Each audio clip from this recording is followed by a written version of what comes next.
Bien, ahí va. Sí, listo. Genial. Bueno, entonces hoy vamos a hablar sobre poder de monopolio, competencia monopólica, y lo digo de esta forma porque si bien muchas veces hacemos referencia al monopolio, y existen situaciones monopólicas en la economía, lo que estamos viendo es, sí, es una situación tan pura y utópica como la competencia perfecta, ¿sí? O sea, la verdad es que uno cuando se pone a pensar en un monopolio resulta... bueno, no voy a decir que resulte imposible encontrarlos porque de nuevo hay algunos casos de empresas que sí son las únicas proveedoras y está muy claro cuando eso ocurre. Vamos a ver algunos ejemplos. Por ejemplo, a ver, me adelanto ahora, ¿no? Si uno piensa en los servicios públicos, es claro que por cuestiones legales establecidas por el Estado, uno tiene un único proveedor, ¿sí? Los hogares tienen un único proveedor de electricidad, un único proveedor de agua corriente y del servicio de cloaca, tiene un único proveedor de gas natural, pero bueno, eso es producto de una regulación del Estado para evitar duplicación de costos y que el servicio termine saliendo más caro. ¿No? Entonces hay determinadas áreas donde existen monopolios porque hay una regulación del Estado que así lo establece. Entonces, no quiero decir que no haya situaciones de monopolio, pero siempre, si uno piensa en mercados menos regulados que estos que acabo de mencionar, es un poco más difícil encontrar situaciones de monopolio, ¿sí? Porque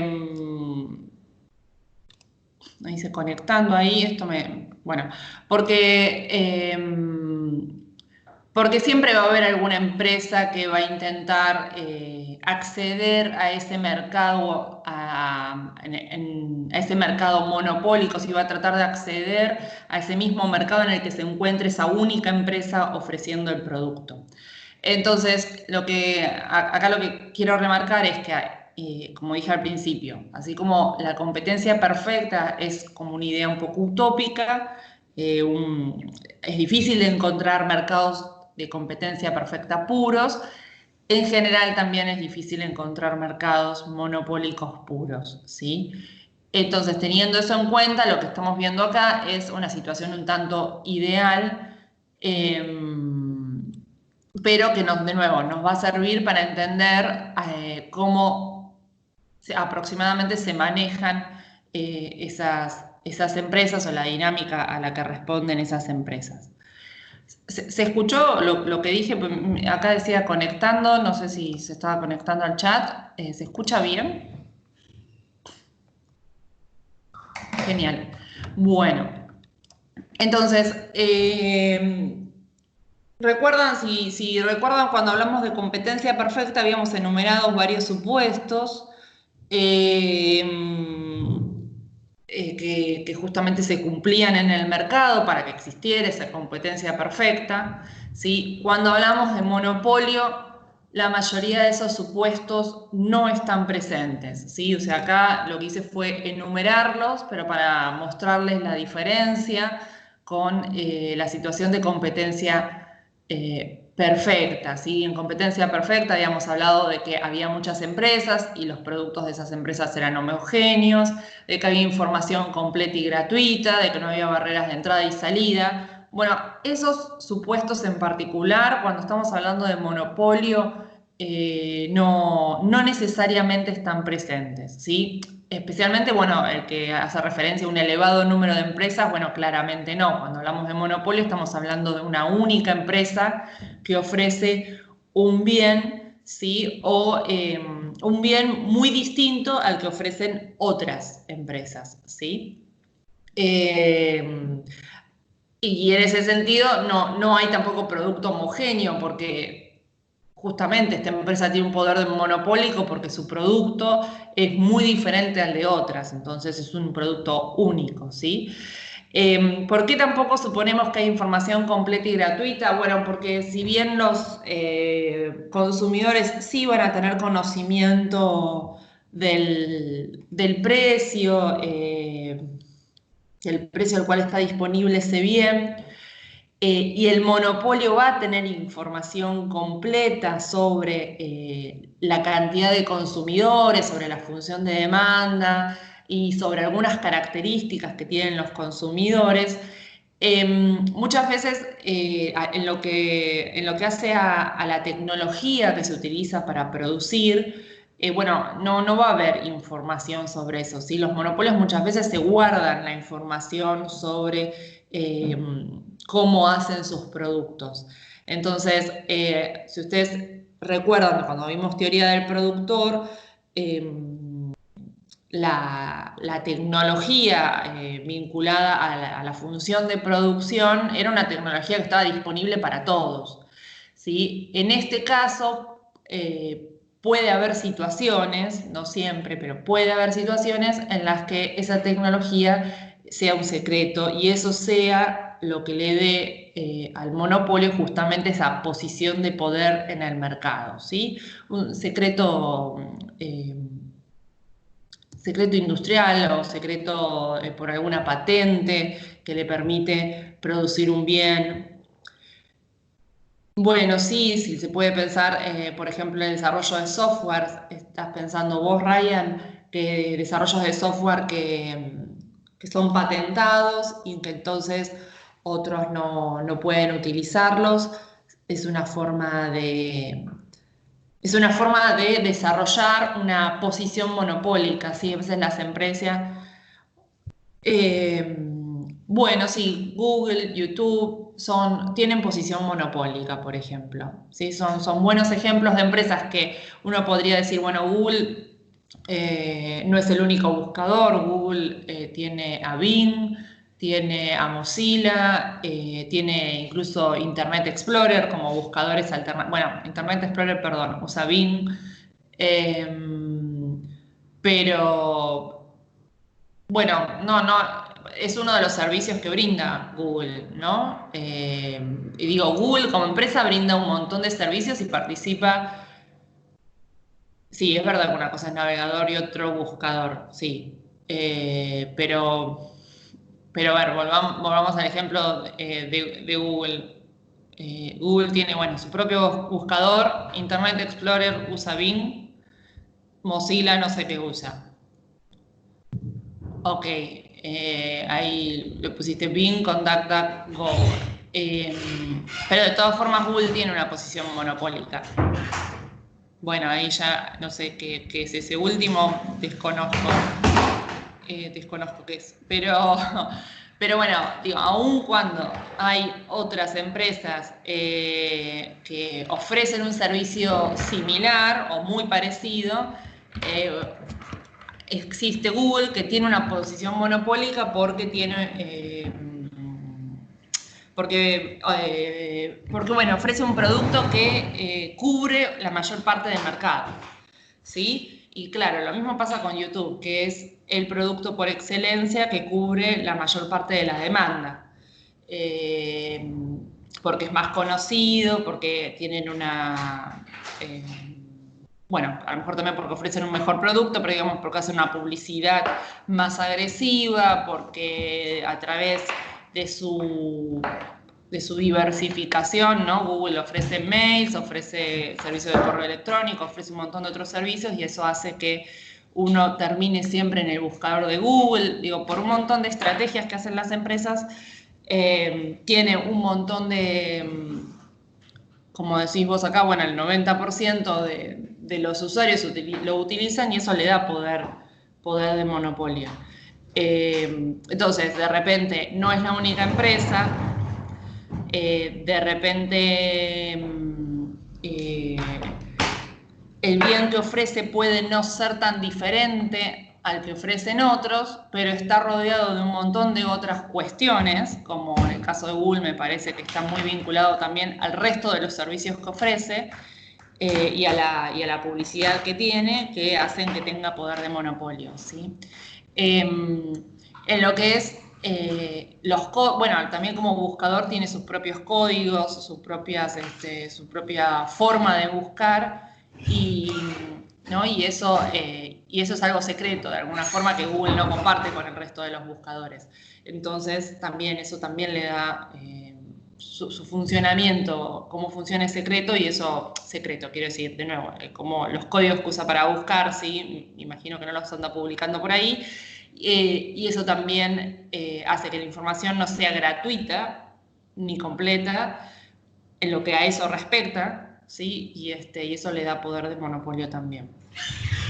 Coca-Cola, Rocío, que mencionabas, bueno, Coca-Cola también tiene poder de monopolio. De nuevo, no es un monopolio. Uno en realidad piensa en Coca-Cola y piensa más en un oligopolio, ¿no? Está Coca-Cola, Pepsi, y paremos de contar, me parece. Si uno piensa en Argentina, hay empresas como Manaos también. Entonces, es difícil decir, bueno, Coca-Cola es un monopolio, pero sí tiene un poder monopólico, ¿sí? Porque sí es fijadora de precios. Y eso es un poco a lo que incorporé acá hacia el final, ¿no? Seguimos suponiendo que hay movilidad perfecta de bienes y de factores productivos, trabajo, capital, ¿sí? Seguimos suponiendo que hay un elevado número de demandantes, porque si hubieran pocos demandantes, los demandantes se podrían poner de acuerdo entre sí y la negociación sería 1 a 1. Entonces, la única empresa tampoco tendría tanta fuerza para fijar precios, ¿sí? Si tiene que negociar con un único demandante, ¿sí? Ya ahí el poder para fijar precios va a pasar por otro lado. Entonces, suponemos que hay un elevado número de demandantes dispersos que no están organizados, ¿sí? Suponemos que no hay costos de transacción, o sea, seguimos con este supuesto, y como consecuencia, bueno, un poco de la ausencia de estos supuestos, lo que sí va a ocurrir acá es que la empresa que tiene poder de monopolio va a definir el precio, ¿sí? Si antes, en competencia perfecta, suponíamos que las empresas eran tomadoras de precio, ahora las empresas que tienen poder de monopolio van a poder definir o incidir bastante en el precio, ¿sí? Y ya vamos a ver por qué digo capaz incidir y no definir, porque para definir tienen que ser 100% monopólicas, pero en la medida en que Coca-Cola tiene a Pepsi haciéndole sombra, las posibilidades de poner cualquier precio se achican un poco, ¿sí?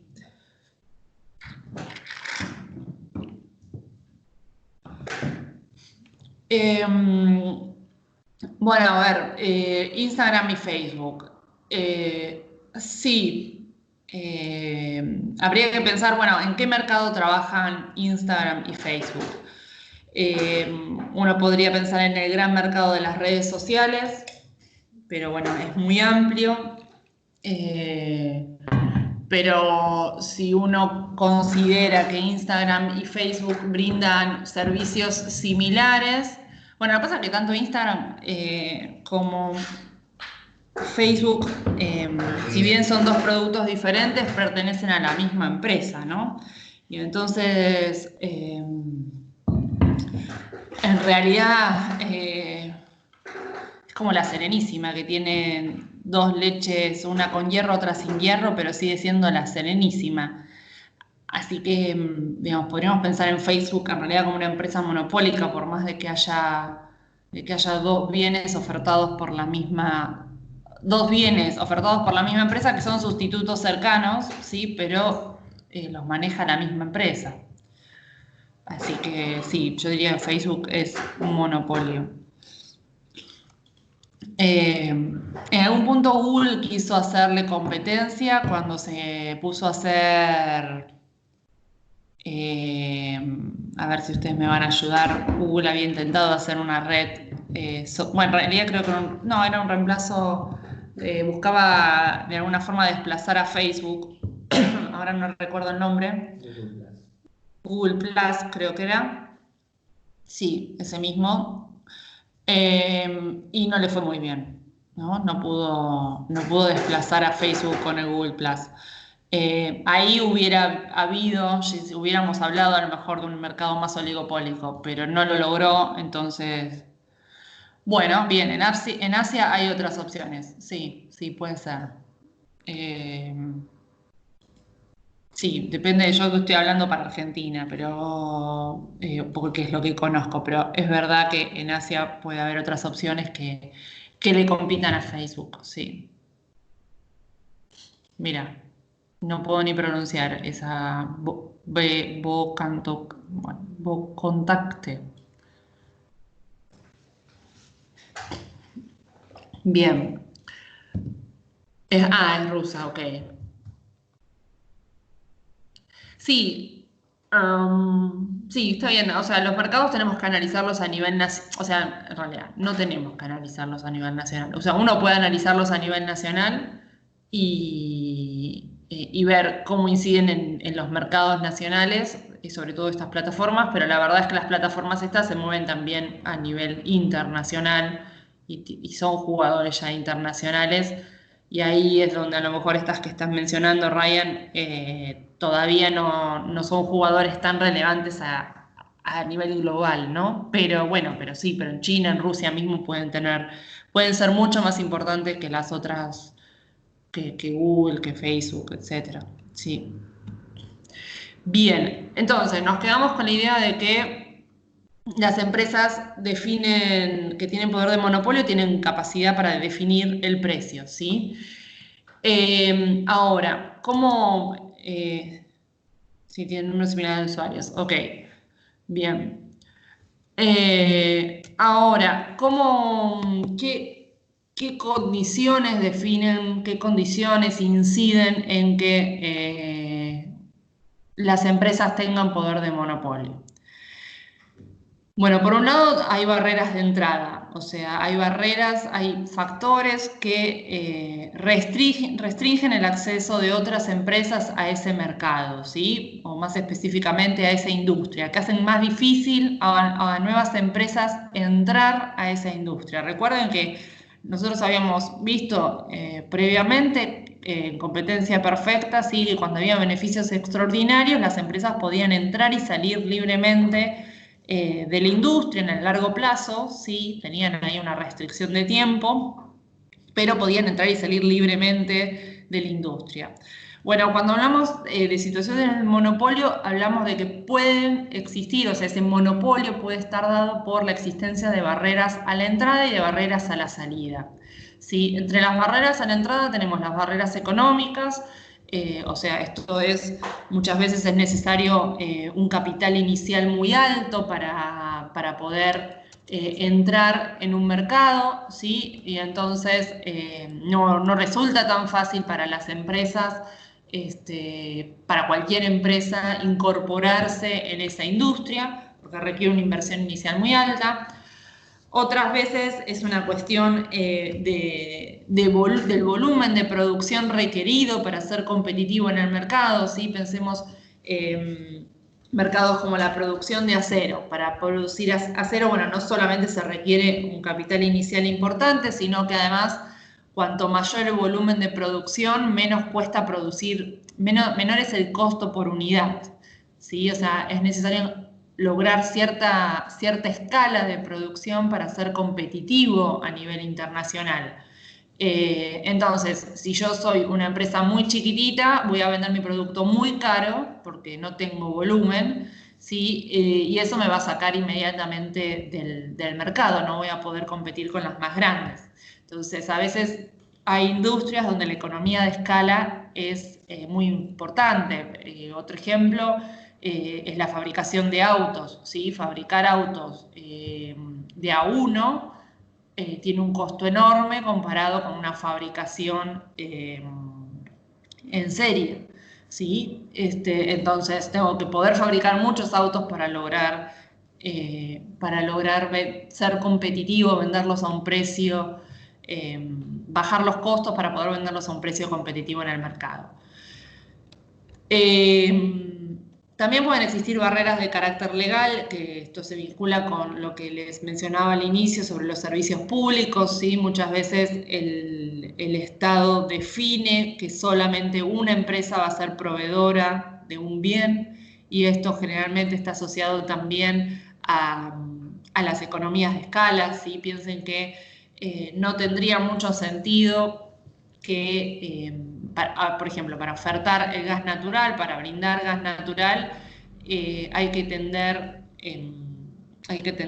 gasoductos, hay que tender los caños que van desde los gasoductos principales hasta la puerta de cada hogar. ¿Sí? Todo eso son inversiones muy grandes, que muchas veces incluso el Estado realiza parte de esas inversiones.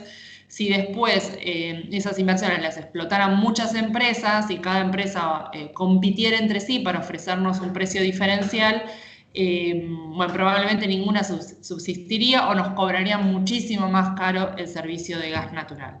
Entonces, en esas situaciones, el Estado regula el mercado, decide que va a haber un único proveedor para cada usuario y hace una regulación en cuanto al precio y la calidad del servicio, ¿sí? Entonces, ahí hay una regulación por parte del Estado que evita que otras empresas entren a ese mercado ofertando su bien, ¿ok? Pero también hay otros tipos de barreras legales que son las patentes, que son los derechos de propiedad intelectual. Un poco lo que hablábamos antes también del software o las vacunas, ¿sí? Lo que son las farmacéuticas que desarrollan vacunas o medicamentos, los patentan y después durante un tiempo son las únicas proveedoras de esos medicamentos, ¿sí? Entonces tienen un derecho en la producción de ese bien y ninguna otra empresa puede producirlo. Coca-Cola, por ejemplo, no tiene una patente por la producción de Coca-Cola, porque ¿cuál es el problema de las patentes? Después de 50 años, según el país, pero en general después de 50 años, las patentes se abren y se hacen públicas. O sea, entonces, piensen, Coca-Cola se creó, bueno, se creó hace más de 50 años. Si Coca-Cola hubiera patentado su fórmula, hoy cualquiera podría hacer Coca-Cola. Entonces, la empresa decidió no patentarla, sino mantenerla en secreto, ¿no? Es otra forma de mantener el derecho de propiedad sobre un bien. Decidió mantenerla en secreto, la sigue manteniendo hoy en día en secreto y entonces nadie puede replicar a la Coca-Cola. Otra barrera de entrada es la concentración de activos estratégicos. Muchas veces las empresas para producir los bienes, para producir determinados bienes, utilizan justamente activos estratégicos, insumos estratégicos, materias primas, ¿sí? Centros logísticos sus centros logísticos se encuentran en zonas estratégicas. Piensen, por ejemplo, en las mineras, ¿sí? Hoy, por ejemplo, con la producción de litio, uno puede decir, bueno, hay varias mineras explotando la producción de litio en Salta y Jujuy, pero bueno, pero no son muchas, y bueno, a ver, esas empresas en particular, el mercado, digamos, del litio es un mercado a nivel internacional, digamos, porque esas empresas no ofrecen el litio a nivel nacional, sino que se exporta. Pero bueno, no son muchas las empresas, por un lado no son muchas las empresas que explotan el litio, incluso a nivel internacional, pero por otro lado, digamos, su capacidad o sea, si otra empresa quisiera entrar a competir con estas que ya están instaladas, eh, tendría que acceder a esta materia prima, y esta materia prima no está en cualquier lado, ¿sí? No es capital y trabajo, esas dos grandes factores productivos que siempre mencionamos, ¿sí? Es un factor productivo muy específico, ¿sí? Lo que llamamos activo estratégico, al que no cualquier empresa puede acceder. Entonces, la existencia de un activo de este tipo puede condicionar la entrada de nuevas empresas en el mercado también, ¿sí? No sé, ¿tienen algún comentario con esto? ¿Se les ocurre alguna empresa que no haya mencionado? ¿O algún mercado en realidad que les haya venido a la mente cuando hablaba de estas barreras de entrada?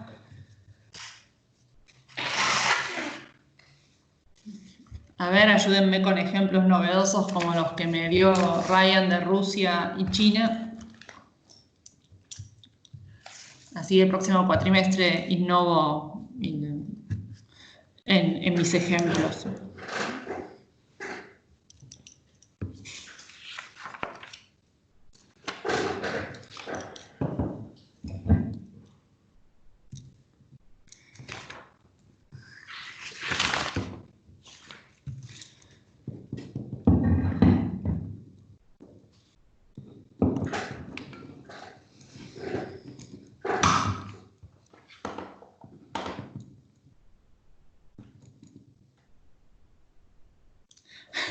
Bueno, sí, sí, ahí va a haber con quién invente la vacuna del coronavirus, va a haber también toda una discusión si lo va a hacer pública, eh, para que varios laboratorios puedan producirla, o si van a mantener la patente y vamos a tener que pagar una fortuna por, por esa vacuna, ¿no?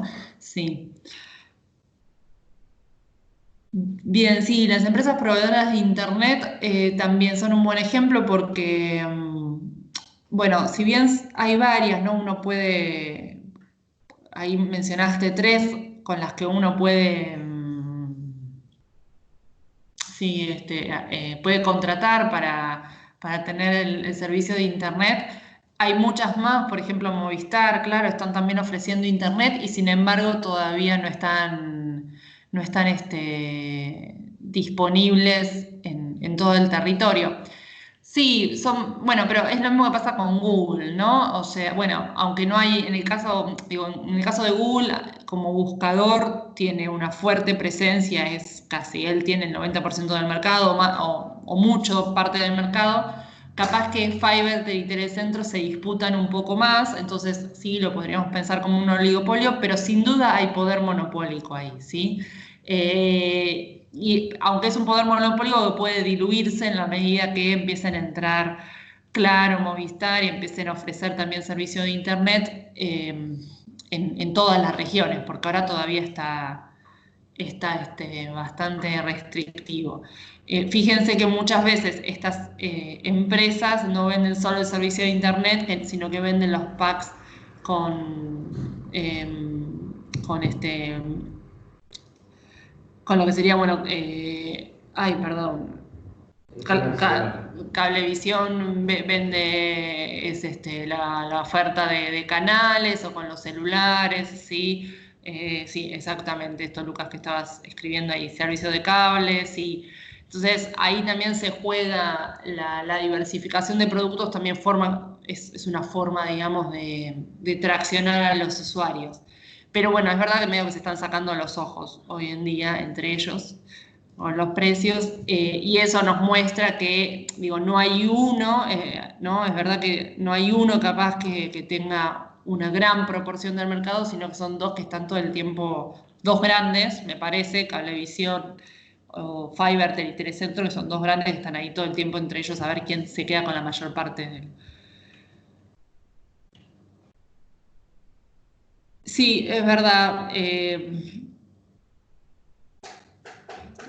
Mira, Bárbara, no sabía de... Yo siempre conocí una, que no es Eva Copa, es otra, y claro, que era como la única que había, y recién ahora me parece que entró esta, si no entiendo mal. Sí, que la otra vez me sorprendí de que existiera un laboratorio local, sí, sí, sí. Hasta hace poco había un único proveedor.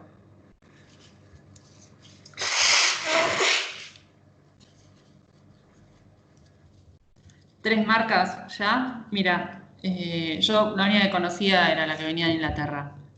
Sí, creo que venía de Inglaterra.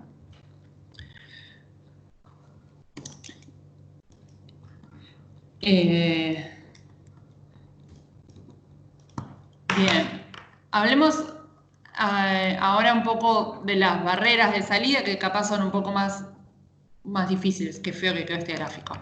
Las barreras de salida que también un poco condicionan la existencia de pocas empresas en el mercado.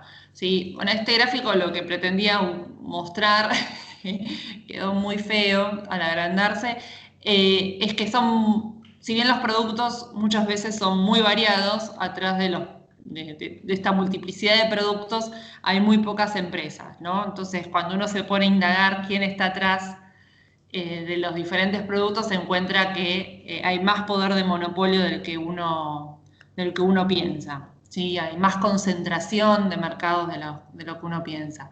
Pero bueno, si lo buscan en internet como poder de monopolio van a encontrar un montón de estos grafiquitos. Sobre las barreras de salida, ¿a qué hacen referencia? Bueno, justamente, a que a veces es difícil para las empresas irse de un mercado. ¿Sí? De nuevo, competencia perfecta, vía libre entrada y salida de empresas, pero cuando hablamos de mercados monopólicos muchas veces existen barreras de salida que hacen, bueno, uno podría decir, bueno, ¿cuál es el problema de que sea difícil salir? Que cuando es difícil salir y las empresas tampoco van a estar a veces tan tentadas a entrar, ¿no? Si salir no es tan fácil como entrar y capaz ni me conviene entrar, ¿no? Ahí puede haber las empresas pueden pensarlo dos veces, digamos, antes de meterse en un mercado en el que es difícil después salir. Una barrera de salida pueden ser los activos no transferibles, con lo que llamamos activos no transferibles, que básicamente son costos hundidos muy importantes. Cuando las empresas hacen grandes inversiones, porque bueno, necesitas esas inversiones para poder producir un bien y después vender eso es imposible, vender ese bien, ese activo es muy difícil. Y entonces sería una pérdida, una gran pérdida de dinero si salir del mercado. Por ejemplo, si una empresa decide entrar en el mercado de la generación de electricidad y instala una planta de biogás, si después decide retirarse de ese mercado, la planta de biogás no se la va a poder vender a nadie por el lugar donde está emplazado, porque probablemente esa planta de biogás se alimente de residuos orgánicos de la región en la que está emplazada, y no es como que se pueden levantar los fierros y los distintos equipos, algunos sí, pero otros no se van a poder levantar y vender en el mercado, y la empresa no va a poder recuperar la inversión que hizo para irse. ¿Sí? Por eso, entonces, esos son activos muy específicos que una vez que se hizo la inversión, recuperarla es muy difícil y eso hace que las empresas tiendan a quedarse en esas industrias y no les sea tan fácil retirarse de esas industrias. ¿Sí? Los costos de salida, sí, también indemnizaciones a empleados, costos de cancelación de contratos con proveedores, que muchas veces son a largo plazo. De nuevo, algunas, por ejemplo, algunas, si pensamos de nuevo en las mineras, tienen contratos para la explotación por una cierta cantidad de años y dentro de esos contratos muchas veces también está regulado cuánto le tienen que aportar a los estados locales, ¿sí? Entonces no les resulta fácil romper esos contratos de largo plazo. Romperlos tiene un costo, muchas veces un costo muy alto, ¿sí? Jugadores de fútbol, también capaz podríamos pensar acá con estos costos de cancelación de contratos, entonces no les resulta tan fácil simplemente dejar de jugar o simplemente, bueno, dejar un club, no sería moverse de industria, pero dejar de jugar, ¿no? Tiene un costo de nuevo, de salida muy alto. Bueno, sí, podría ser una opción. A veces empresas chicas no pueden salir del mercado por estos costos y entonces deciden vender sus activos a empresas más grandes que están dentro del mismo mercado, y eso hace que haya una mayor concentración del capital, o mayor concentración en la industria, ¿no? Hace que la competencia dentro de ese sector disminuya. Bueno, y un poco, fíjense, las sinergias, que era algo que mencionábamos antes, ¿sí? Cuando producir un bien permite menores costos en la producción de otros, o permite que otros lleguen a una mayor cantidad de usuarios. Si uno piensa un poco en Google y en la dinámica de Google, ¿sí? Que ofrece un bien y ese bien le permite a su vez tener un mayor acceso a los usuarios. Digo, a lo mejor para Google no sería tan fácil hoy retirarse del mercado del correo electrónico, por ejemplo. Bueno, tampoco se paga por el correo electrónico, así que mucho de mercado no tiene. Pero no sé si Google es un buen ejemplo en esto. A ver, estoy pensando. Por ejemplo, Nestlé, sí, Jumbo fusionándose con Cencosud, sí, puede ser. Muchas veces sí, las empresas optan justamente por venderse, por ponerse en venta, ¿sí? Porque están teniendo pérdidas muy grandes, y la única forma, bueno, a lo Vicentín, ¿no? La única forma de sobrevivir es ponerse en venta, poner en venta sus activos. Lo hizo Sancor también en su momento. Él estaba a punto de quebrar y empezó a vender activos. No podía despedir a sus empleados, eran costos muy altos despedir a los empleados. Tenía probablemente contratos, no con proveedores, pero sí para ofrecer mercadería, digamos. Iba a desabastecer, iba a haber desabastecimiento también si Sancor simplemente dejaba de producir, y optó entonces por vender diferentes áreas de producción a diferentes empresas, ¿no? Pero bueno, sobre las sinergias, no, a ver, les iba a decir, Nestlé produce las cápsulas de café y produce las cafeteras propiamente. Si dejara de producir las cafeteras, sus cápsulas de café perderían sentido, y viceversa, ¿sí? Entonces, ahí hay una sinergia entre los dos bienes. Son dos bienes diferentes, pero uno depende del otro, tiene dos precios. Claro, bueno, entre Nespresso y Dolce Gusto compiten, ¿no? Compiten entre sí, pero cada una vende la cafetera y las cápsulas por separado. Uno diría que son dos mercados, pero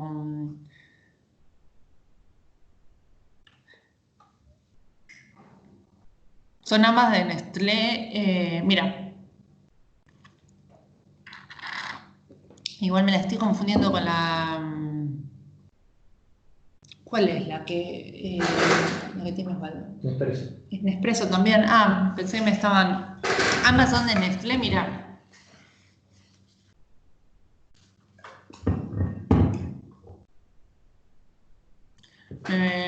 Mira, yo pensé que eran de dos empresas diferentes.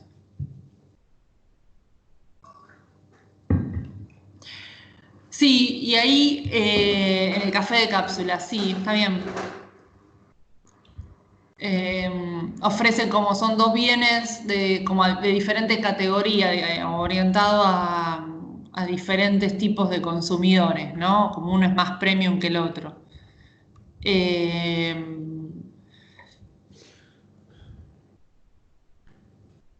Sí, bueno, hoy en día está Martínez, creo que también venden cápsulas, pero la pregunta es si pueden llegar también a la misma, volviendo a esto de las sinergias, ¿no? Pensando de nuevo esto de las sinergias, si pueden llegar a la misma cantidad de usuarios.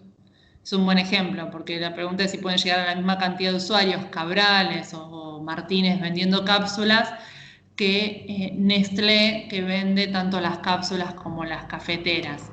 Entonces ahí hay una sinergia que las otras no tienen, y eso le da cierto poder de monopolio. A ver,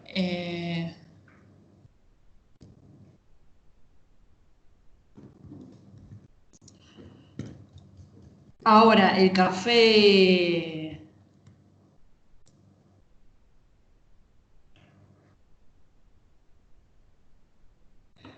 Sí, sí, bueno, puede ser, capaz, habría que ver por qué no eligen competir por precio. Ahora, lo que les iba a decir es que también muchas veces las empresas tienen poder de monopolio porque no hay sustitutos cercanos, ¿no? Entonces, a lo mejor el poder de monopolio de Nestlé vendiendo las cápsulas era mucho mayor antes, antes de que Cabrales o incluso Martínez decidieran o lograran crear sus propias cápsulas, ¿no? Digo, uno podría pensar que el poder de monopolio de Nestlé disminuyó cuando Cabrales y otras empresas que producen café entraron en el mercado de las cápsulas, ¿sí? La existencia o no de sustitutos cercanos, de bienes que actúan como sustitutos cercanos, es también o sea, es una variable a tener en cuenta para evaluar el poder de monopolio que tiene una empresa. Puede ser que esté patentado, sí, debe haber algo de derechos ahí en cuanto al formato de las cápsulas, pero bueno, si están vendiendo cápsulas, habría que investigarlo, porque si están vendiendo cápsulas, alguna vuelta le habrán dado. Eh, pero, eh, pero bueno, no sé. También en un momento empezaron a surgir cápsulas reciclables, ¿no? Que hay que ver qué tan efectivas son, si están aprobadas o no por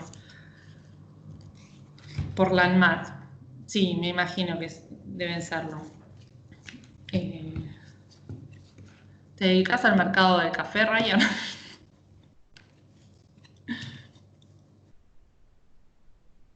Esos son ilegales, es como comprar la zapatilla en la ferretería, ¿ok? Ah, muy bien. Con razón. Muy bien. Ok, genial. Bien, a ver, entonces, resumiendo un poco estas dos cuestiones, o sea, hay factores del entorno, sí, que también inciden en que las empresas tengan más o menos poder de monopolio, ¿sí? Tanto barreras de entrada como de salida, como de nuevo la existencia de sustitutos cercanos inciden en que las empresas tengan más o menos poder de monopolio. Y los ejemplos, sí, bueno, no se acaban acá, ¿no? Ahora, dijimos al inicio que las empresas que tienen poder de monopolio van a incidir en el precio al cual van a vender los bienes, ¿sí? El bien que están ofertando.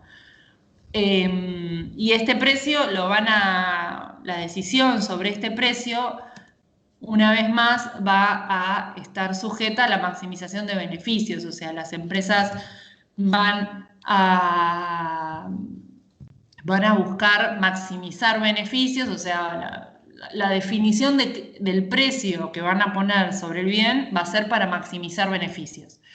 Porque, bueno, la ley de demanda sigue vigente, ¿sí? Si el precio es muy alto, la demanda va a ser muy baja y entonces capaz a la empresa no le conviene que le compren tan poco. eh, y bueno, y si quiere vender mucho, a lo mejor tiene que poner el precio muy bajo y a lo mejor poner el precio tan bajo tampoco le conviene, ¿no?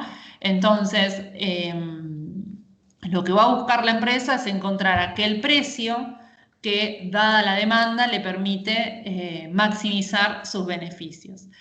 Entonces, a ver, insisto, la empresa va a buscar la maximización de beneficios, o sea que va a buscar que la diferencia entre sus ingresos totales y sus costos totales sí sea lo más alta posible.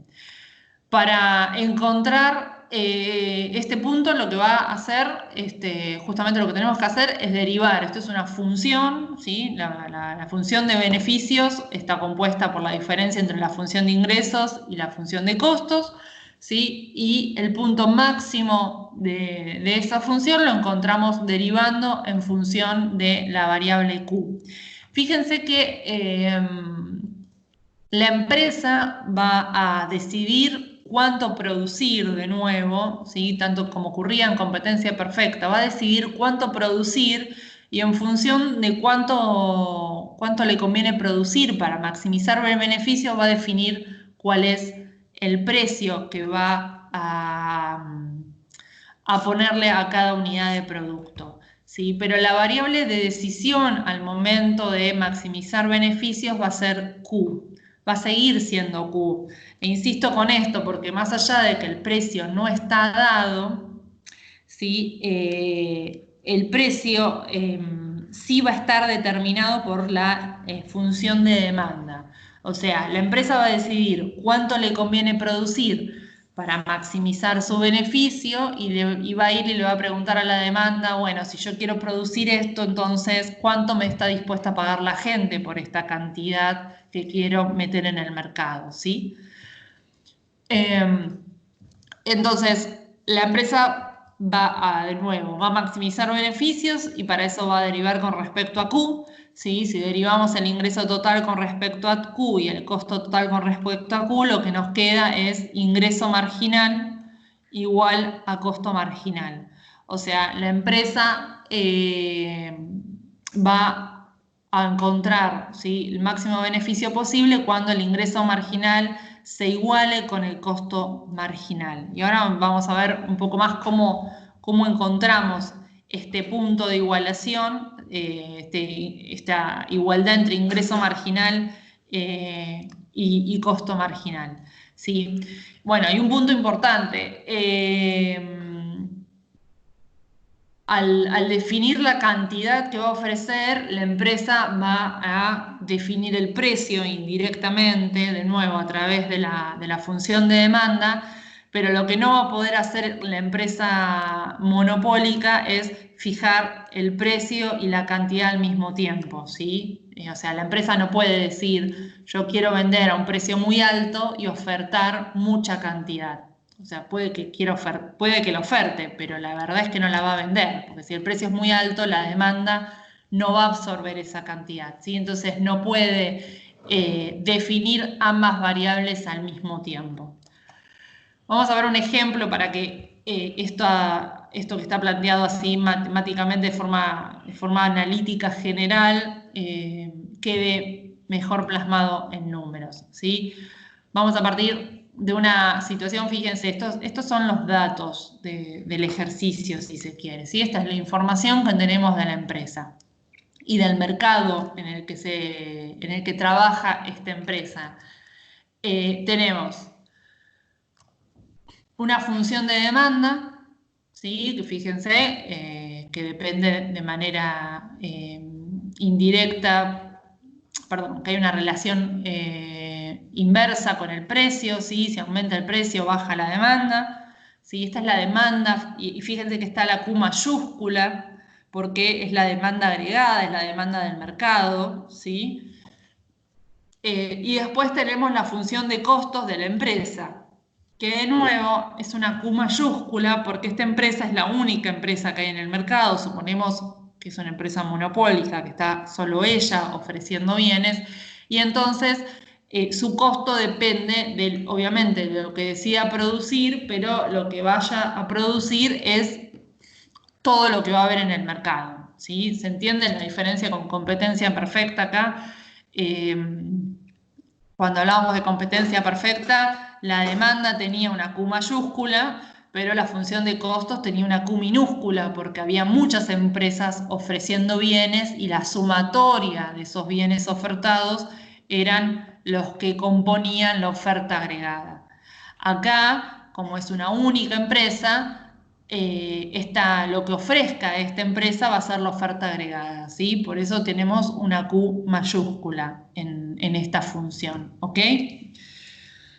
Entonces, como primer paso, lo que vamos a buscar es lo que llamamos función de demanda indirecta. ¿Qué es una función de demanda indirecta? Bueno, es una función donde en realidad el precio queda en función de Q, ¿sí? O sea, despejamos el precio, buscamos una función, la función de demanda indirecta es una función donde el precio queda explicado por la cantidad de bienes que hay en el mercado, ¿sí? Fíjense, esta es la función de demanda, lo que hicimos fue pasar el 8 para el otro lado del igual, luego pasar el...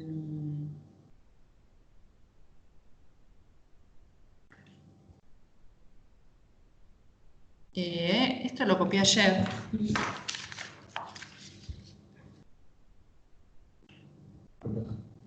Y ahí se van a ver. Acá menos 8, esto es un más.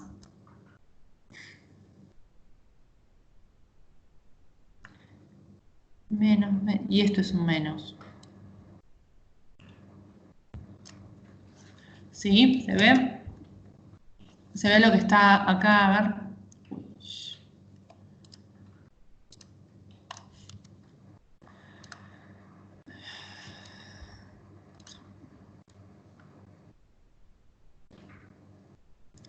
¿Se ve acá lo que me están siguiendo con la matemática, lo que está mal despejado?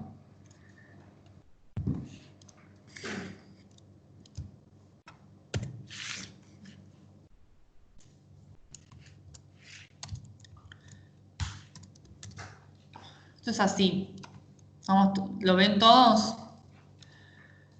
¿No? Paso el 8 para el otro lado del igual, me queda menos 8, Q menos 8, pero como tengo este menos, cuando paso este menos también, o sea, cuando sí, lo paso o transformo todo en positivo, en realidad me va a quedar 8 menos Q, ¿sí? Y luego este 0,5 en exponente, que es un medio, pasa para el otro lado del igual como al cuadrado, ¿sí?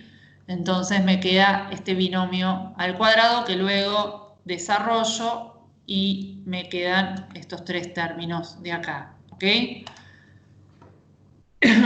Los términos están bien, pero acá me había confundido al tipearlo, lo hice rápido, ¿sí?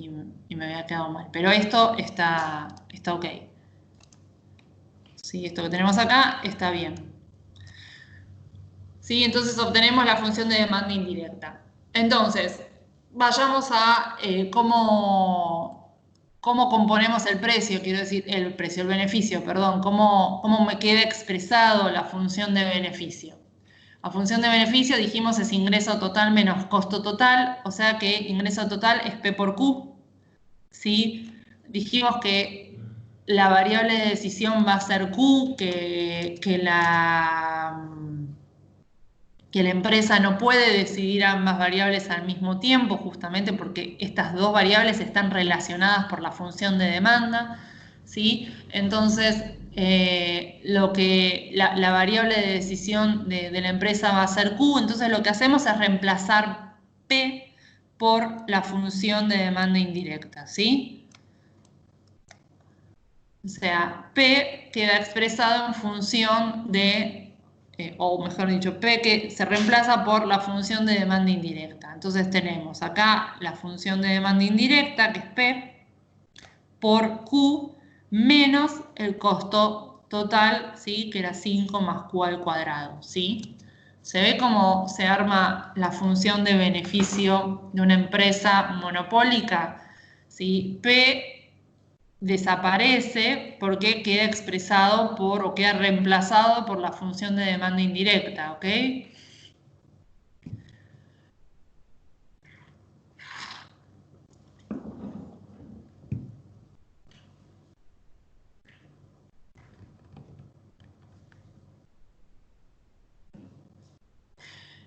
Entonces, lo que hacemos después es derivar la función de beneficio con respecto a Q, ¿sí? Obviamente podemos, por un lado tenemos que multiplicar, o sea, hacer la distributiva, acá en la multiplicación de Q, ¿no? Me va a quedar Q al cubo, menos 16Q al cuadrado, más 64Q, me va a quedar este menos 5 y por otro lado me va a quedar menos Q al cuadrado. ¿sí? Entonces el menos Q al cuadrado en realidad lo voy a restar con este término y a partir, digamos,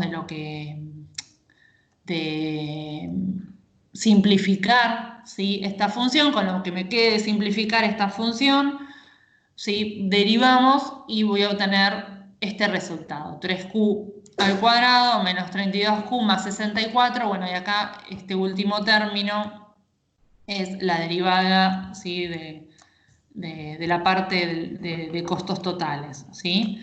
O sea, acá me quedaron 3Q al cuadrado, acuérdense que este Q estaba multiplicando, así que esto estaba al cubo. Entonces me queda 3Q al cuadrado menos 32Q más 64. Y de este segundo término, el 5 se va, obviamente, al derivar, y me queda menos 2Q acá de este término, ¿sí? Que obviamente lo simplifico, fíjense acá abajo, ¿sí? Lo simplifico y me queda 3Q al cuadrado menos 34Q más 64 igual a 0. Igual a 0 porque estoy buscando un punto máximo, ¿sí? Profe, Entonces, ahí se sí. equivocó y puso 34 en vez de 32. No, porque le resté este 2Q, fíjate, ¿sí? Que lo había dejado separado. No lo había visto. Ok, está muy bien, está muy bien.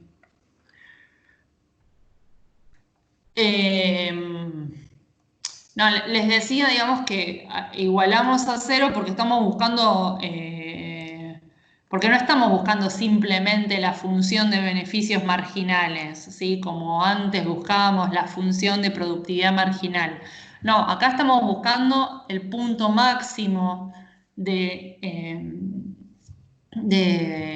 el punto de inflexión, ¿sí? El punto máximo, sí, también le podemos llamar, de la función de beneficios.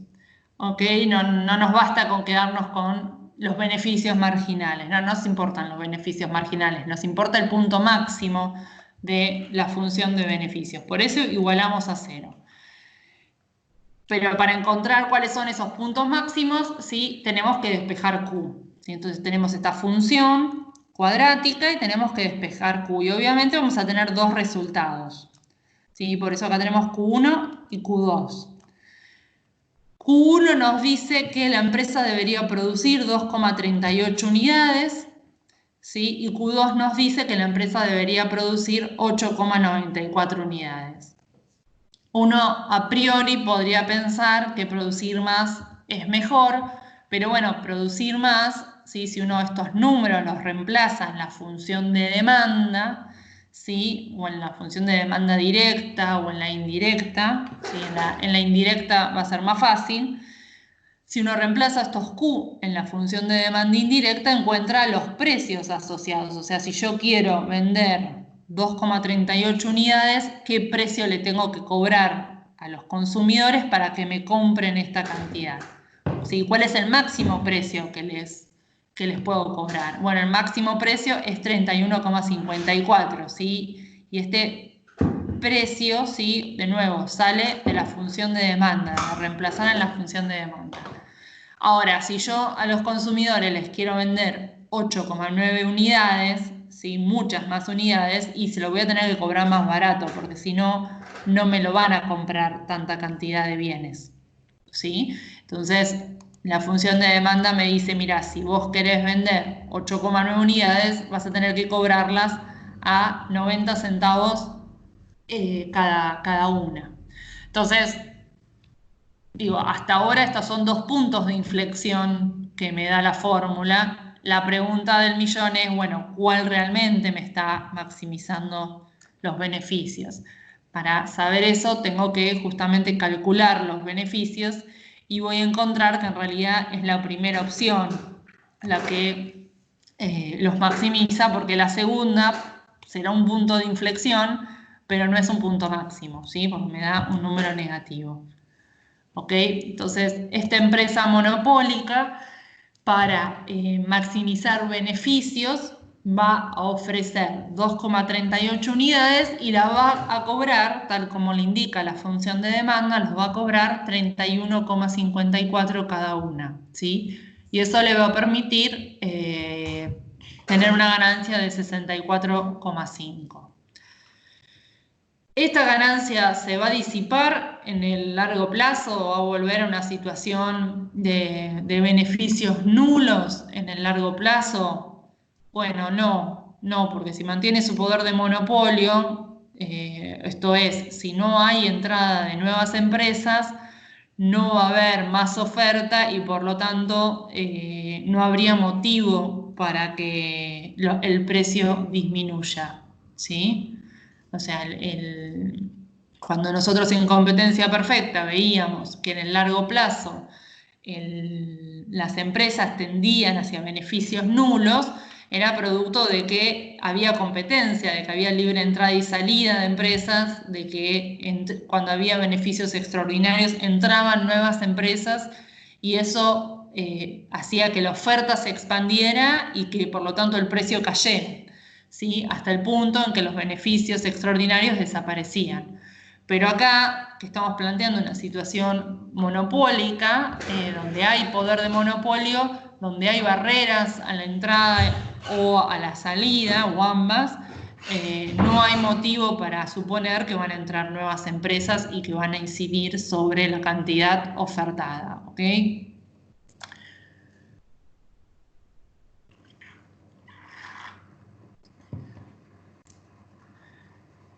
Fíjense, acá cuando hicimos la derivada teníamos, en esta sección nos quedó el ingreso marginal porque es la derivada, ¿sí? Correspondiente al segmento de ingreso total, ¿sí? Recuerden que esto era P, esto es P, ¿sí? Esto era P por Q, esto es el ingreso total, derivado quedó esto, o sea que este segmento es el ingreso marginal, ¿sí? Y este término de acá es la derivada del costo total, ¿sí? Con respecto a Q, o sea que esto es el costo marginal, ¿sí? Lo que de este lado vimos de manera más general, ¿sí? De este lado lo vimos de manera más general, acá lo tenemos en números, ¿ok?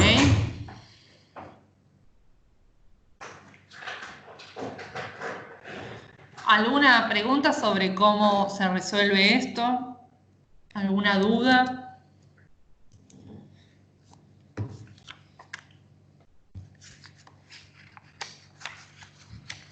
Bien, ok. Cuando vayan haciendo los ejercicios, capaz surjan dudas, las iremos viendo.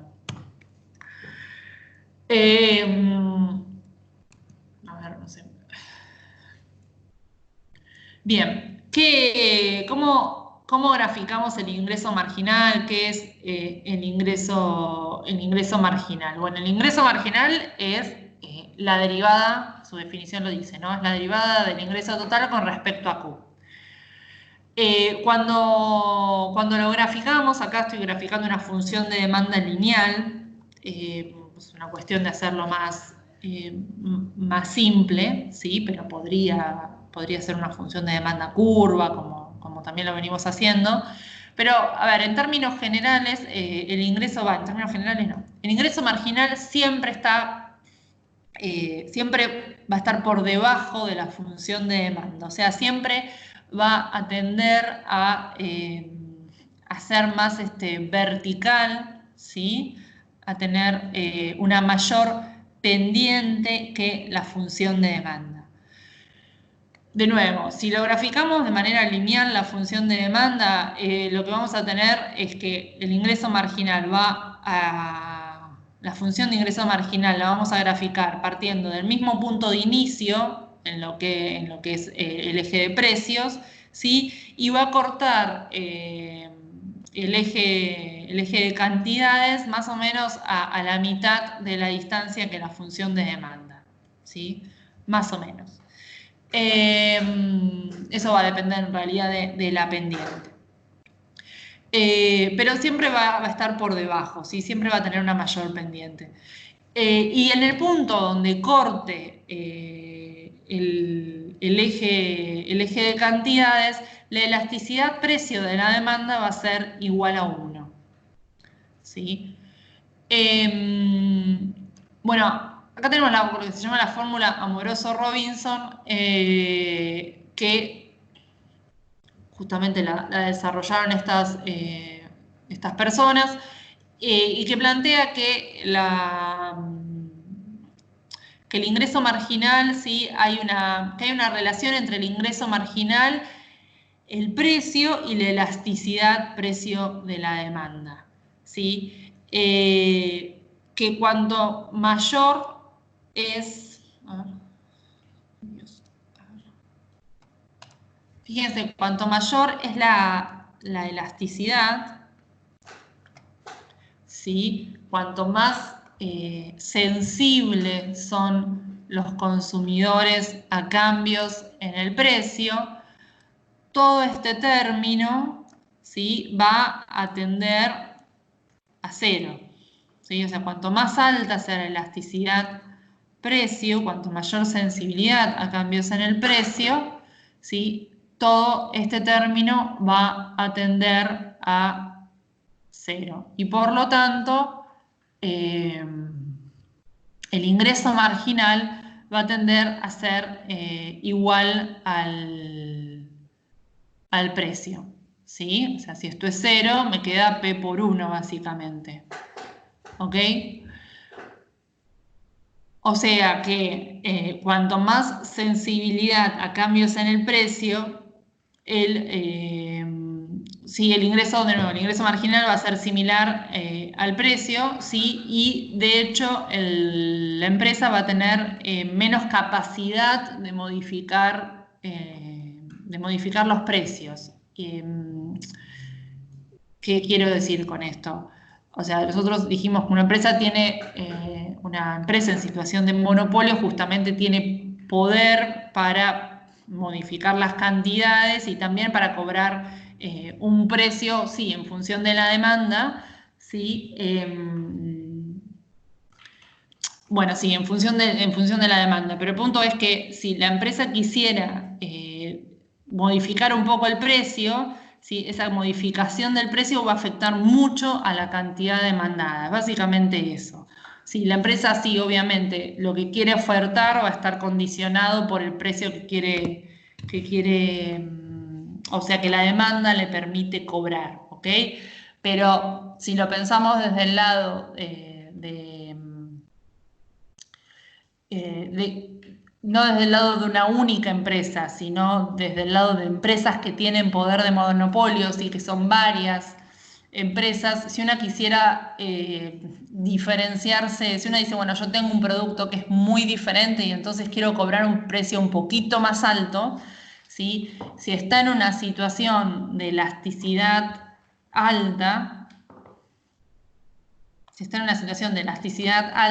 el cambio de ese precio en las cantidades demandadas va a ser muy alto, ¿sí?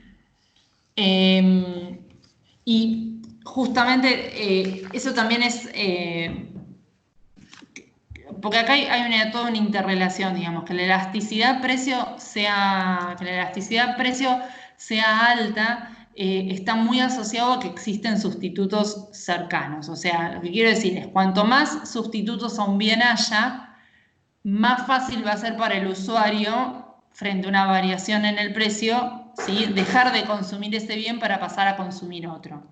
Entonces hay una interrelación, de nuevo, entre el poder de monopolio que tiene la empresa, la existencia de sustitutos cercanos y también el nivel de necesidad que cubre, o sea, el tipo de necesidad en realidad que cubre ese bien, ¿sí? Ahora, si fijémonos la situación opuesta. A ver, vamos a borrar esto acá.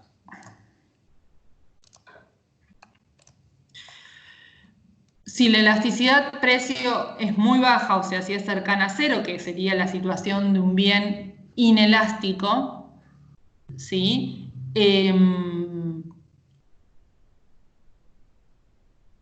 Sí, digo bien. Bueno, Quería borrar, no puedo. Sí, sí. Esto tiende a 0, ¿sí? No es igual a 0, pero tiende a 0. Esto se transforma en un número muy grande, ¿sí? Y el ingreso marginal, entonces, va a terminar siendo negativo.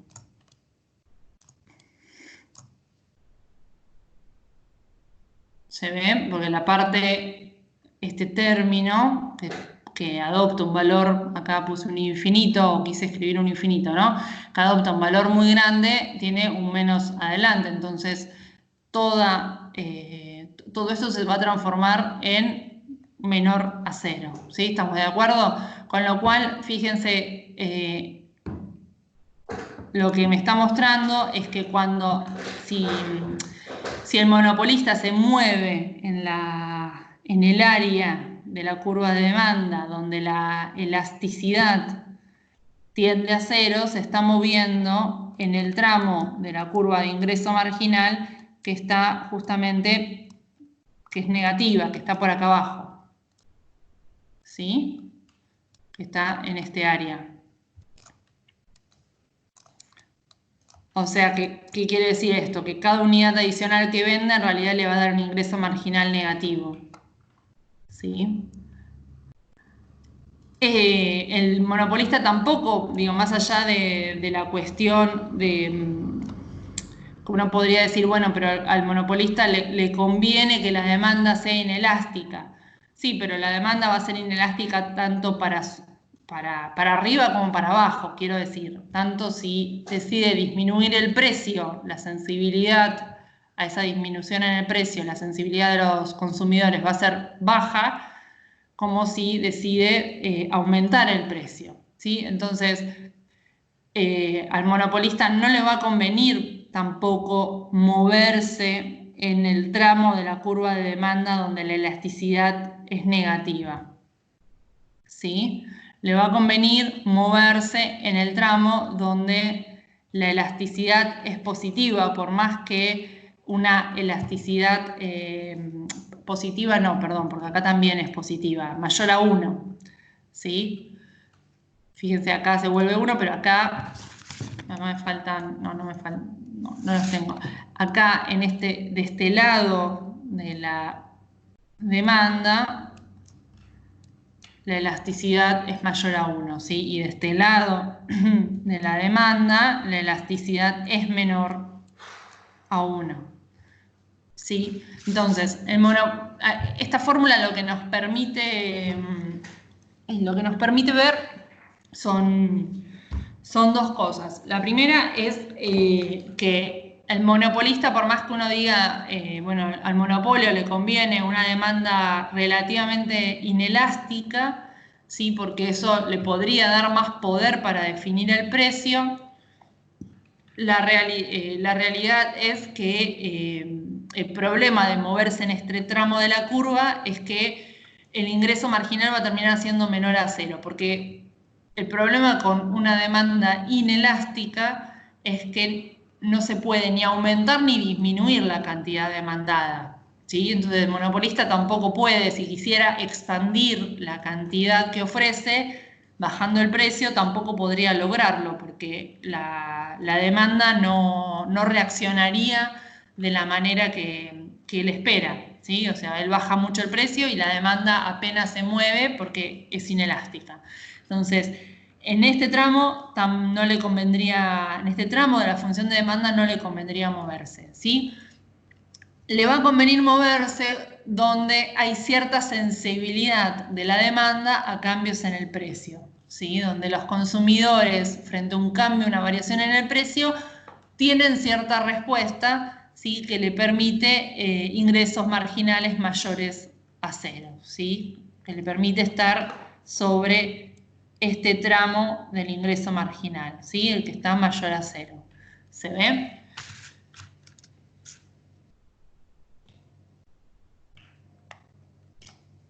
¿Se ve esto que estoy planteando acá?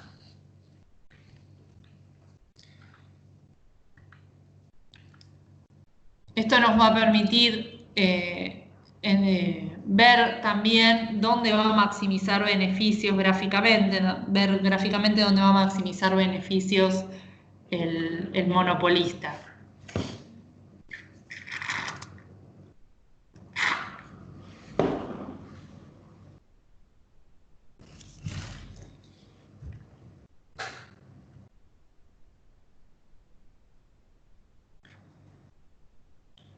A ver, algún feedback. ¿Todo bien? ¿Sí?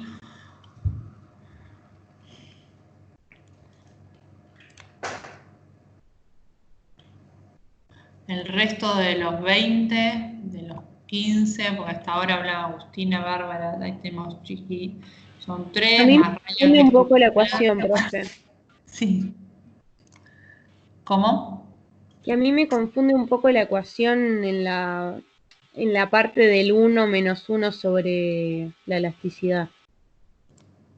¿Qué parte Claro, o sea, entiendo el concepto de que cuando la elasticidad tiende a cero, el monopolista se maneja en la curva más negativa y si tiende a infinito es al revés.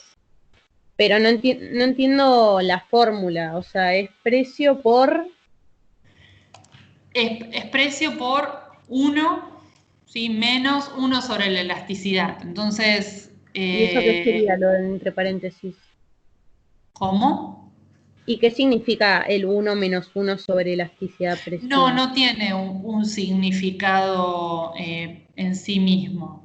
Esta fórmula que la aprendemos así armada, tiene su derivación matemática, bueno, de otras cuestiones, pero a lo que llegan Amoroso y Robinson es que hay, o sea, ellos demuestran que hay esta relación entre el ingreso marginal y el precio y la elasticidad. Ahora, esto no tiene ningún significado per se, ¿ok?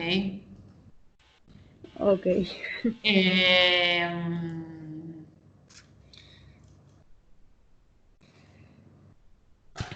Sí, o sea, a ver, en realidad podríamos, a ver, para entender a lo mejor un poco mejor de dónde viene.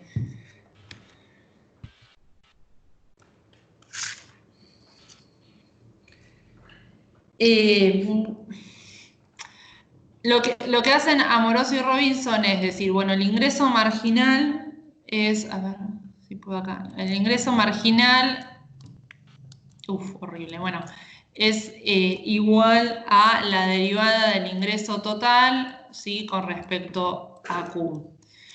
Y empiezan a desglosar esta función. Dicen, bueno, entonces esto es igual a la derivada de la función de demanda, que vincula el precio con la cantidad por Q, ¿sí? Con respecto a Q, ¿no? Sí. O sea, el ingreso total es P por Q y P depende de Q. Y entonces empiezan a desagregar, con pasos matemáticos, empiezan a desagregar estos términos, ¿sí? Y llegan a, bueno, con algunos pases matemáticos, llegan a una función donde lo que uno tiene es la derivada, ¿sí? Sacan como factor común, pero no serían, o sea, acá hay un paso matemático, ¿sí? Y llegan, pero matemáticamente llegan a algo de este estilo, ¿sí? Donde acá siguen teniendo la Es derivada. relevante, ¿no? O sea, ¿Cómo? para entender el concepto no es tan relevante, sino directamente No, aprender. claro, no. O sea, Bueno, lo entonces importante. no importa, profe. No, claro, no es tan relevante, pero esto viene viene del ingreso marginal, ¿sí? Es como que el Claro, ingreso debe tener marginal, algo la que ver con fórmula de el ingreso área marginal, sí, del la empiezan a gráfico. desagregar y encuentran que está la elasticidad metida en el medio, ¿sí? Dicen, bueno, el valor que tiene el ingreso marginal, que depende de la derivada del ingreso total con respecto a Q, en el fondo está jugando la elasticidad, te dicen. Es Ok, eso. ¿De qué forma está jugando? De esa derivación que hacen, sacan la fórmula de la elasticidad y la hacen como si fuera, no sé, un inverso, algo así. Claro, sí, o sea, ellos dicen, bueno, el ingreso marginal ¿de qué depende? Y empiezan a desagregar la fórmula de ingreso marginal y llegan a que se aproxima a esta fórmula de acá, que va a depender del precio y de manera inversa de la elasticidad, ¿sí? Bueno. Y entonces dicen, bueno, ¿cómo se va a comportar el ingreso marginal si depende de estas dos variables, digamos? Y bueno, cuando la elasticidad tienda a cero, va a tener este comportamiento, y cuando la elasticidad sea muy alta, va a tener este otro comportamiento, ¿sí? Que es muy fácil de ver cuando la función de demanda es lineal, pero cuando la función de demanda es, bueno, es curva, capaz que no es tan fácil de ver dónde va a cortar el ingreso marginal o cuándo se va a volver negativo el ingreso marginal y eso, ¿sí? Vamos a ver ejemplos de eso, igual. Sí, bueno, capaz no tan centrados en eso, pero bueno, ahora vamos a ver un poco gráficamente cómo maximiza beneficios y ahí vamos a ver dónde cruza el ingreso marginal y por qué nunca, vamos a ver que nunca está de este lado. Bueno, de este lado, así lo digo groseramente, de este lado de la curva de demanda, ¿sí? Del tramo inelástico, ok. Claro, del tramo inelástico, justamente, sí. Buenísimo, profe, gracias. Nada. Bien. Y acá tenemos justamente la parte gráfica, ¿sí? Seguimos teniendo la función de demanda, seguimos con una función de demanda lineal, acá también es una cuestión de simplificar los gráficos en el PowerPoint. Seguimos teniendo consecuentemente una función de ingreso marginal lineal, y lo que agregamos son las funciones de costo medio y de costo marginal, que si tuviéramos que estimarlas, las estimaríamos como vimos en la teoría de los costos, ¿sí? Se estima de la misma forma que a cualquier empresa. La empresa sigue siendo, o sea, el monopolio sigue siendo una empresa, ¿sí? Entonces, la manera de hallar la senda de expansión del monopolio y la función de costos mínimos, etcétera, sigue siendo la misma que vimos para las empresas en general. Para el monopolio se aplica de la misma forma, ¿ok? Entonces, la función de costo medio y la función de costo marginal en el fondo tiene lo mismo para el monopolio que para cualquier empresa. Ahora, nosotros habíamos visto previamente que matemáticamente vimos que el monopolio maximiza beneficios cuando el ingreso marginal es igual al costo marginal, ¿sí? Y eso está ocurriendo en este punto, ¿sí? El ingreso marginal se cruza con el costo marginal en este punto A, ¿sí? Este punto A le define al monopolio la cantidad que va a ofertar, ¿ok? Y a partir de la cantidad que va a ofertar, el monopolio dice, bueno, si yo quiero ofrecer esto en el mercado, ¿a qué precio lo puedo ofrecer? Para saber a qué precio lo puedo ofrecer, me voy a la función de demanda y ahí defino el precio. Pero fíjense que en este punto de la función de demanda no se cruzan. No hay ningún cruce de nada con nada, quiero decir. Acá no solo está la función de demanda, ¿sí? El punto que me define la maximización de beneficios para el monopolio es el ingreso marginal que se cruza con el costo marginal. Fíjense que jamás este punto de intersección, ¿sí? Volviendo un poco a la diapositiva anterior, este punto de intersección jamás va a estar después del punto donde el ingreso marginal cruza al eje de cantidades, ¿sí? O sea, jamás va a estar en el tramo inelástico de la función de demanda agregada, ¿sí? Porque en el tramo inelástico de la función de demanda agregada dijimos que el ingreso marginal se transforma en negativo. Y el costo marginal jamás se va a cruzar con el ingreso marginal en el tramo negativo.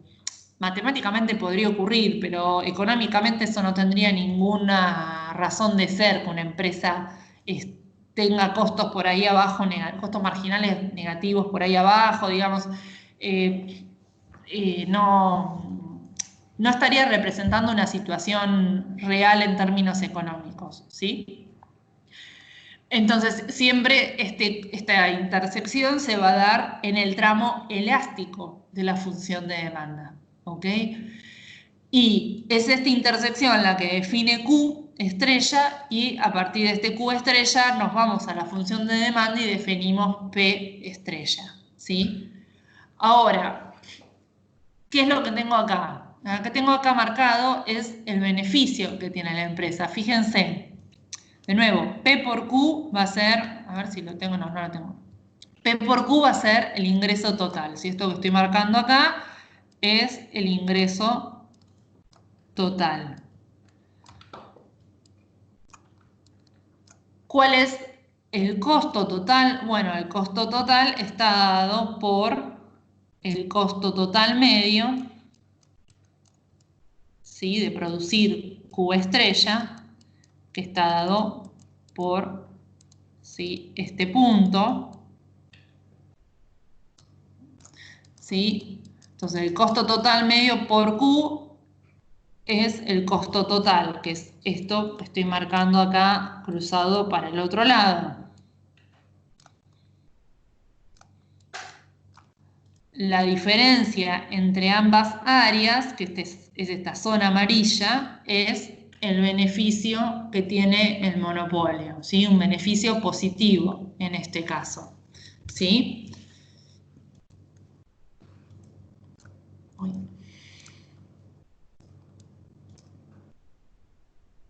¿Se ve?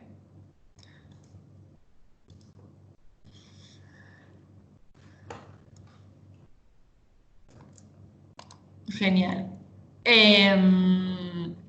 Ahora, ¿qué pasa en esta situación? ¿Sí? Esta situación previa es una situación de largo plazo, porque no pusimos, no tenemos graficado costos variables. Ahora, planteamos una situación de corto plazo, entonces graficamos los costos variables medios para el monopolio, ¿sí? En esta situación, de nuevo, va a maximizar beneficios el monopolio, donde ingreso marginal es igual a costo marginal. O sea, de nuevo, en el punto A, en la intersección, se va a definir la cantidad Q estrella que maximiza beneficios. Eso, a partir de esta cantidad Q, vamos a ir a la función de demanda, ¿sí? Y a partir de la función de demanda definir P estrella, ¿sí? Yo insisto con esto, primero definimos Q estrella y después decimos, bueno, esta Q estrella, ¿a cuánto lo puedo vender en el mercado? Voy a la función de demanda y defino P estrella, ¿sí? De nuevo, esto es una situación muy parecida a la anterior. El monopolista acá tiene beneficios positivos, ¿sí? Porque el precio está por encima del costo total medio que requiere producir Q estrella, ¿sí? Que es este punto de acá. Entonces, tiene beneficios positivos, ¿sí? Ahora, veamos otra situación, un poco más exagerada. De nuevo, el monopolista maximiza beneficios donde el ingreso marginal es igual al costo marginal, o sea, en el punto A. Para ofrecer esta cantidad, ¿sí?, puede cobrarla, ¿sí?, para que la demanda absorba esta cantidad, puede cobrarla al precio P estrella. Ahora, acá tiene un problema el monopolista, porque este precio P estrella está por debajo de los costos totales medios. ¿Sí? Lo que tenemos acá es una situación de beneficios negativos, donde, bueno, el monopolista está cubriendo de nuevo parte de sus costos fijos, ¿sí? Recuerden la diferencia entre costo total medio y el costo variable medio, son los costos fijos medios, los costos fijos por unidad, ¿sí? Entonces, en este caso, el monopolista está cubriendo parte de sus costos fijos, pero sigue teniendo beneficios negativos. Si esta situación se mantiene en el tiempo, obviamente el monopolista va a decidir salir del mercado, ¿sí? Por más que tenga una posición monopólica, si pierde plata, en el largo plazo se va a ir, ¿sí? No importa cuánto poder de mercado tenga. Ahora, puede ser que enfrente restricciones de salida que le impidan irse tan rápido como desearía o que simplemente le impidan irse, como es, ¿no? Como podría ser el caso de una distribuidora de electricidad que puede tener pérdidas enormes con precios regulados por debajo de los costos de producción y sin embargo no puede decir, bueno, yo no ofrezco más electricidad, chau, besos para todos, me voy y que la gente se arregle sin electricidad, ¿sí? Tiene que buscar la manera, puede poner, no sé, me inventan la empresa, puede recurrir al Estado y decirle, mira, así con los precios regulados como están, me estoy fundiendo, hacete cargo vos, digamos, tiene que buscar otros mecanismos, pero no puede simplemente, cuando se trata de un servicio público, dejar de brindar el servicio, ¿sí? Pero insisto en que tener poder de monopolio, en algunos casos, no quiere decir tener beneficios extraordinarios siempre, ¿sí? Y creo que los servicios públicos en Argentina son el mejor ejemplo de situaciones donde a veces pueden ganar mucho y a veces pueden, a pesar de ser monopolios, a pesar de actuar como monopolios, tener beneficios negativos, ¿ok? Porque eso va a depender justamente del precio en relación a los costos medios. Y bueno, acá en particular en este gráfico no estamos suponiendo que hay precios regulados, ¿sí? En este gráfico simplemente estamos suponiendo que los costos son muy superiores a lo que la demanda está dispuesta a pagar, ¿sí? Pero acá no estamos suponiendo precios regulados porque el precio está definido por la función de demanda, ¿ok? Digo, aclaro esto porque recién puse un ejemplo de los servicios públicos regulados, pero eso no es lo que está reflejando este gráfico donde el precio está... bueno, no es esto, donde el precio está definido por la demanda, ¿sí? Acá hay una cuestión de que la demanda no está dispuesta a pagar lo que cuesta producir este bien en particular, ¿ok? Bien.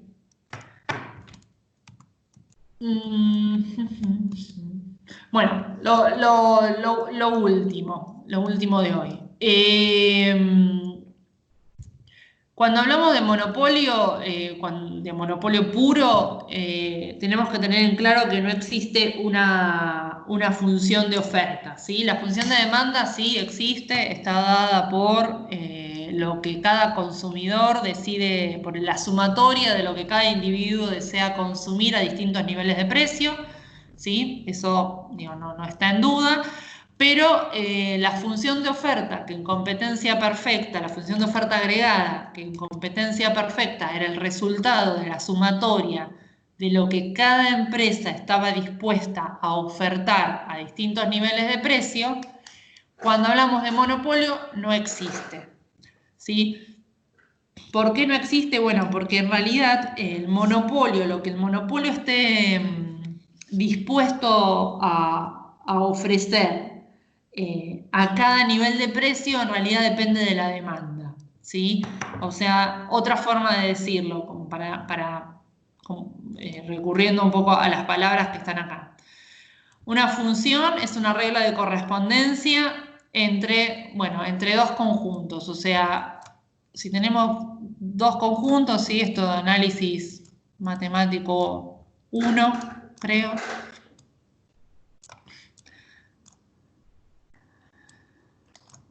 A cada elemento del primer conjunto le corresponde un elemento y solo un elemento del segundo conjunto, ¿sí? Si tenemos el conjunto A, el conjunto B, estos diagramas de Venn, ¿sí?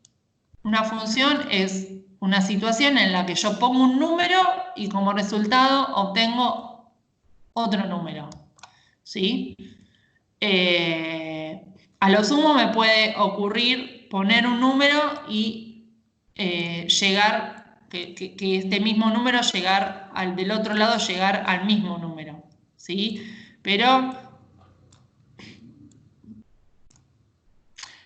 perdón, eso que hice recién está mal. Bueno, se me borró todo, pucha, porque le estaba asignando justamente al segundo elemento, le estaba asignando dos números, ¿sí? Bueno, a cada elemento yo pongo un número y del otro lado tengo que llegar a un resultado, ¿sí? Para que haya una función. Ahora,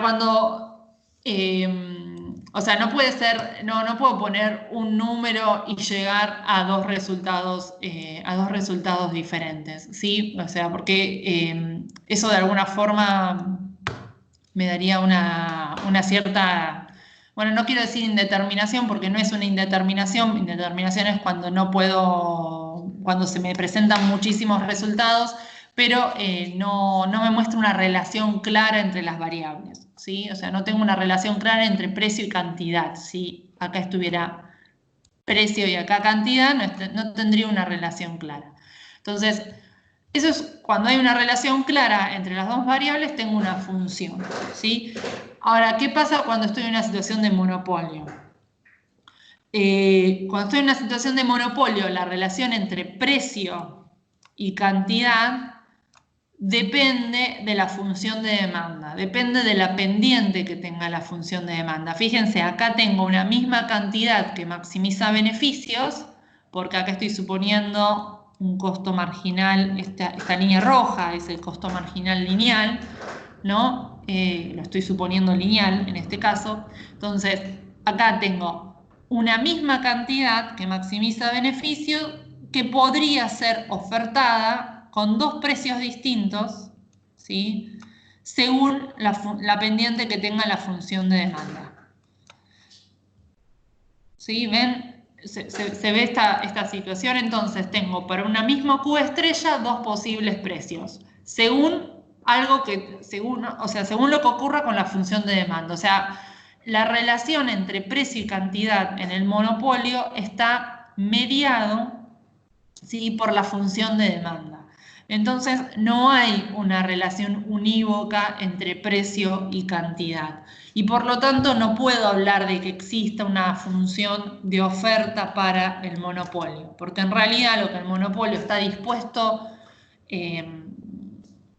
lo que está dispuesto a, bueno, no lo que está dispuesto a ofrecer, sino que lo que ofrece de acuerdo al precio, en realidad depende de la demanda también, ¿sí? Y esa demanda puede cambiar de un momento a otro, ¿sí? Cuando nosotros veíamos en competencia perfecta la función de oferta, cómo se construía la función de oferta, esta función era totalmente independiente de lo que ocurría con la demanda, ¿sí? Recién cuando se encontraban en el mercado, la oferta y la demanda interactuaban y ahí se obtenía un precio y una cantidad de equilibrio. Pero la oferta, la función de oferta, que mostraba para cada precio cuánto estaba dispuesto a ofrecer la empresa, era independiente de la demanda.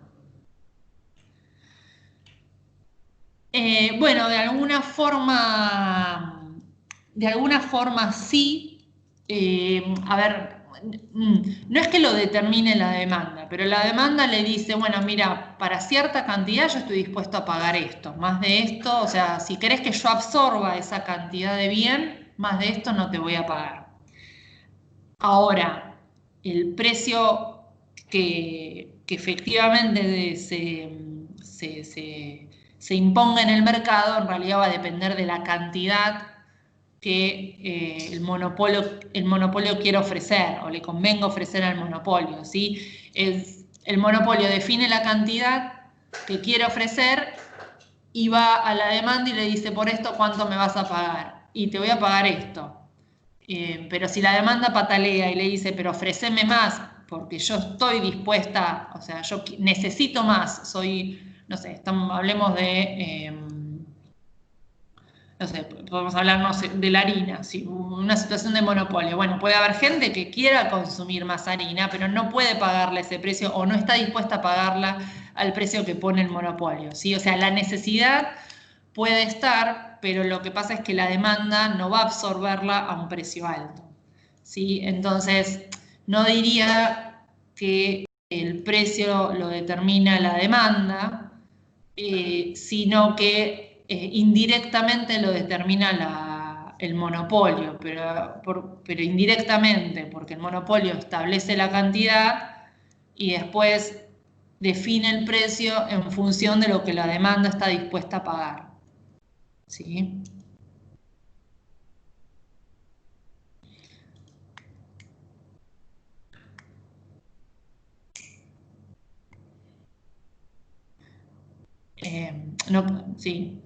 No quiere decir que la demanda no tenga nada que decir, o sea, justamente la demanda juega un papel en esta interrelación.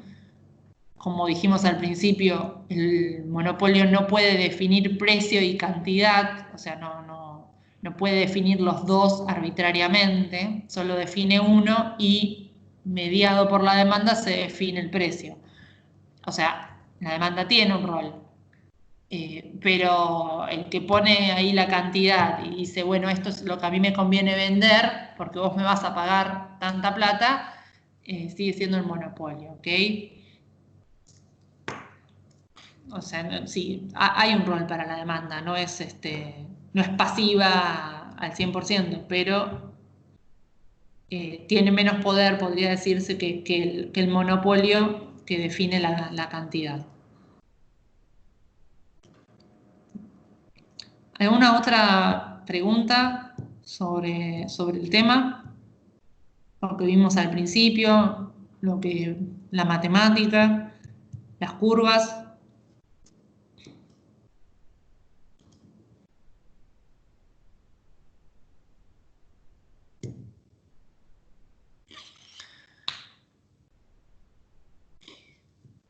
Bueno, si a alguien le queda alguna duda de esto o incluso de los trabajos prácticos, lo seguimos charlando, yo me quedo un ratito, si no, digamos, acá le damos cierre a la clase, ¿sí? Seguimos con este tema el lunes, no, perdón, el jueves. Y bueno, si alguien tiene alguna pregunta adicional, nada, me quedo un rato para